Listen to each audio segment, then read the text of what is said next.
এর আগের ম্যাচে আমি জুন পুশ দিয়ে ভুইয়ে নিই, এই কারণে আমার টিমমেট এবারকে আমার চ্যালেঞ্জ দিয়ে দেয় যে এবারকেও জুন পুশ দিয়ে তোমার ভুইয়ে নেওয়া লাগবে, যদি ভুইয়াটা নিতে পারো তাইলে তোমার জন্য 100 ডায়মন্ড গিভ হয়। তো আমি চিন্তা করলাম যখন আমার 19,000 টোকেন জমাইয়ে দিছে তাইলে আমি ভুইয়াটা অবশ্যই নেই। আমার কাছে সুপার মিড কিট আছে মাত্র 40টা, দেখি ভুইয়াটা নিতে পারি কি না। জুনটা প্রায় ছোট হয়ে গেছে, এখন আমি জুনের বাইরে যাবো। তোমরাই বলো 40টা মিড কিট নিয়ে কি ভুইয়া নিতে পারবো কি না।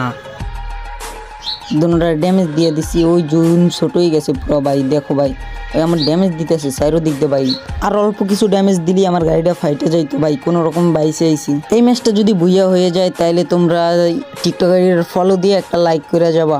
আমরা তো কোনোদিন রিভার্স গেমিংয়ের মতো হইতে পারবো না, তাও যদি মোটামুটি জুন পুশ দিতে পারি ভালোই। যাও দেখি এই ম্যাচ হয় না কি ভাই। ওই দেখো জুন সাদা হয়ে গেছে, জুন সাদা হয়ে গেছে, এখনই বুঝি ভুইয়াটা হইব ভাই। যে অবস্থা দেখতেছি প্লেয়ার লিমিট, এই ভাই একটা শেষ, 2টা 3টা ভাই, ভুইয়া গাইজ ভুইয়া ভাই। লাইক করে দাও ভাই প্লিজ।